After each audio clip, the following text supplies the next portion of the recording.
binababoy nila yung konsepto ng People's Initiative. Baka baboy. Ay, ang sakit mo magsalita, Attorney Roque. Binababoy, mga baboy ba? I mean, what do you mean? Literal ba yan na talagang baboy sila?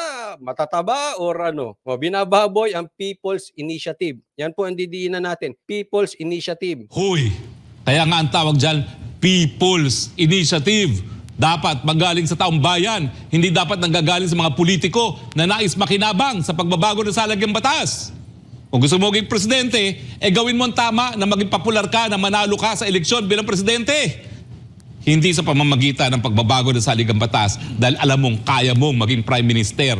Yon, teka muna, ganyan muna. No? Alam nyo, wala po sa masama ang mga bagay-bagay na mangarap. Walang masamang maging mayaman, walang masamang maging powerful, walang masamang maging presidente, prime minister, congressman, senador, wala pong masama dyan. Ang masama po, yung kukuhanin mo yung pangarap mo sa maling paraan. Yan po lagi nating dinidiin. Kuhanin mo yung pangarap mo sa tamang paraan. O, paano Coach Oli kung ang ginagawa nila illegal? Gusto mo mapalitan yung kanilang ginagawa? Gawin mo pa rin ng tama, huwag kang gagawa ng illegal para masugpo mo ang isang illegal. At mas lalong-lalo na, huwag mong gagawin ng isang pangarap kung mali na nga yung iyong proseso. Kaya nga, ang diin nung sinabi ni VP Sara, which I agreed with her, na in your ambition, don't be tambaluslos. Sa madaling salita, yung iyong pangarap, gusto mong maabot nang hindi nagtumatapak ng mga tao, ginagawa mo ng legal, ginagawa mo ng tama. Ito po yung kumakalat na nagpapapirma sila ng People's Initiative sa halagang 100 para palitan ang saligang batas. Yun po ang hindi natin nagugustuhan. Kasi nga, People's Initiative. Ibig sabihin, yung tao galing mismo sa mamamayan, galing mismo sa mga Pilipino, galing sa mga ordinaryong tao, hindi mga politiko. Sila po ang magkukusang loob, magpapirma para palitan ng saligang batas. I-request. Hindi yung po pwede kayo tapos magbabayad ng 100. Kung totoo sinasabi ni Attorney Roque, dapat talagang ikulong kayo mga abusado na. Ginagamit. Saan nyo kinukuha yung pera? Kahit 100 yan, maramihan yan, malaki po yan. Dapat makita ang salin ng mga taong gumagawa nito. Hindi po pwedeng hindi. At saka, isipin nyo, yan yung sinabi natin kanina, 100 na lang ang presyo ng mga Pilipino ngayon. Ganyan po kababa ang tingin nyo sa Pilipino. Kaya alam nyo itong mga to, hindi ko maaalis sa aking isipan. In my opinion, gagawa talaga sila ng kalokohan kasi ganoon po kababa ang tingin sa Pilipino. Kaya it's about time sa mga Pilipino na maging matured na po tayo. Unahin po natin yung sa pagboto. Doon pa lang Pag binabayaran ka sa pagboto, ang baba ng tingin. Itaas naman natin ang ating tingin sa ating sarili. Oo, naiintindihan ko yung iba gutom. Kailangan kumain. Pero after nyan, 100, kinain mo sa Jollibee, kulang pa, tapos na. Ilang taong mo pagdudusahan? Yan, pag-usapan natin. Alam nyo ba kung gaano katagal nyo pwedeng pagdusahan yung maling desisyon nyo? Mamaya po. Ito ang mainit na pahayag ni dating presidential spokesperson Attorney Harry Roque kaugnay sa ginagawang hakbang ng Kamara sa pagsusulong ng Charter Change o CHA. Kasunod ito ng balitang may ipinakakalat na petisyon para amyendahan ang ilang probisyon sa 1987 Constitution sa pamamagitan ng... Ito talagang Kamara? Masakit na ulo ko sa inyo. Ano pa lang yan, Naka-recess pa yan. Kasi ang balik niyan sa pagkakaalam ko, January 22 pa o January 21 Basta on the 3rd week. Pero kahit nakabakasyon, talagang gumagalaw pa rin sila.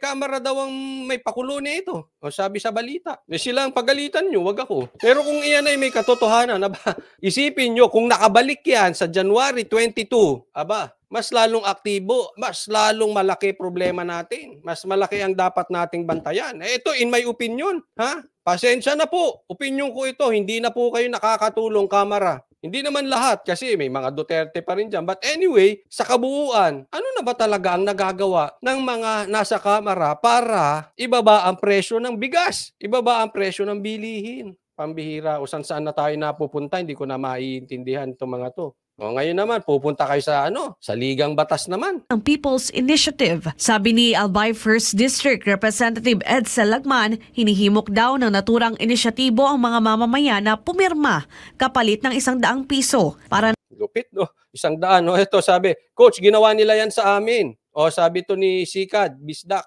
Coach, ginawa nila yan sa amin, nagpatawag ng emergency meeting. Ang mayor namin, ang hindi marunong magsulat, bawal pumirma. 3 papel ang pinirmahan. Ano yan? Sapilitan? Abay, grabe naman kay Atty. Roque, kinakailangang hiwalay ang gagawing pagboto ng Kamara at Senado. Anya, tiyak na matatalo ang Senado dahil binubuo lang sila ng 24 na mambabatas, habang nasa 318 naman ang Kamara. Pagdidiin pa ni Roque, Kamara lang naman ang siguradong makikinabang sa isinusulong na pag-amyenda ng saligang batas. At dahil ang magbebenepisyo dito sa proposed amendment na ito ay ang Kamara, O yan, Kamara, tingnan nyo Kaya nga dapat ang botohan dito hiwalay. Ang parang niluluto rito, kabuuan.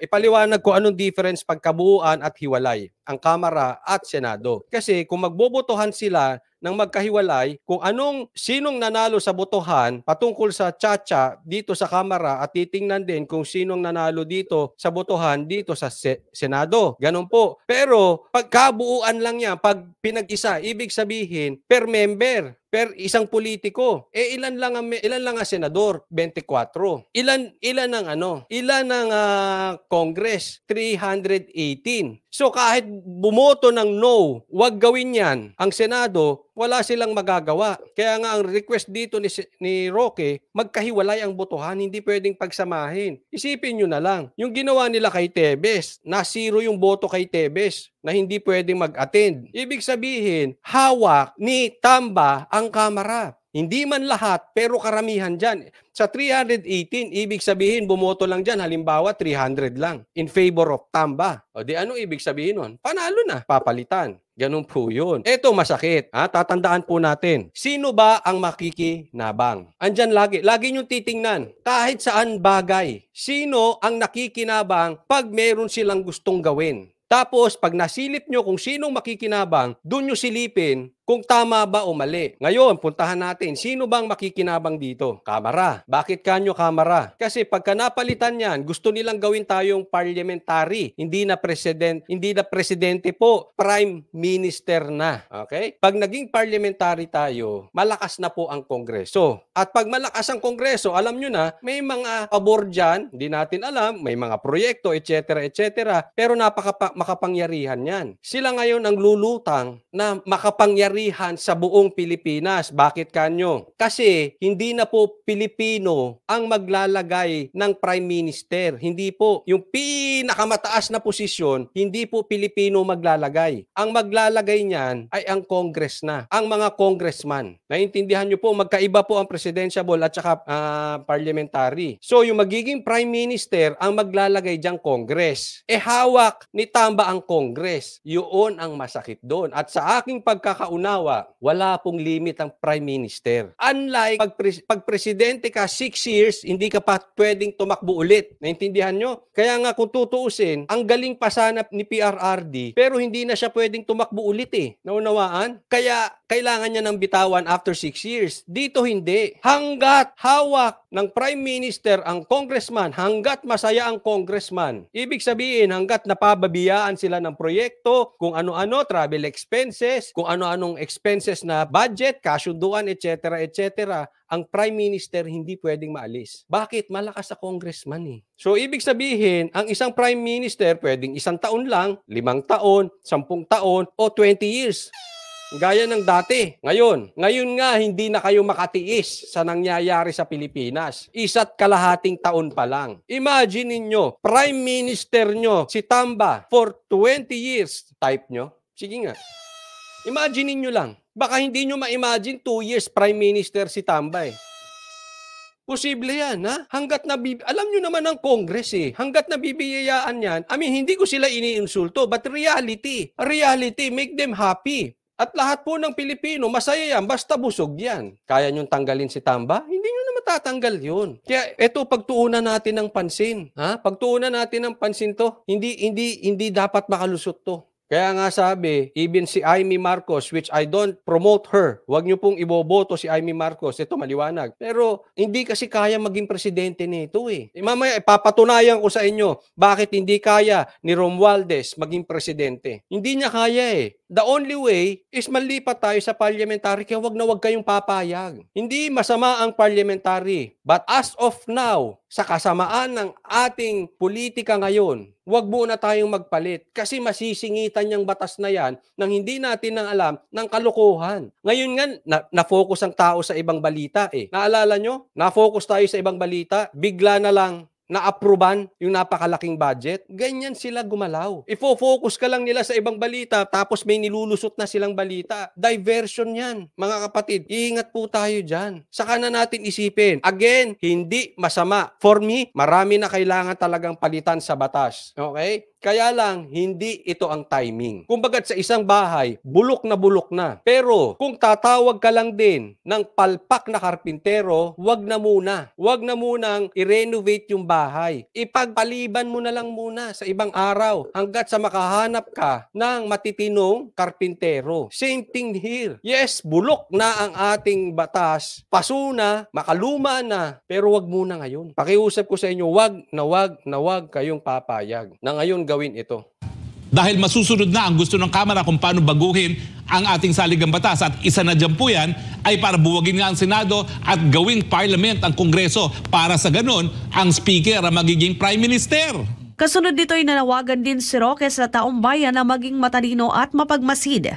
Manindigan po tayo dahil hindi po yung People's Initiative. Yan ay mag-initiative ng mga gahaman sa kapangyarihan.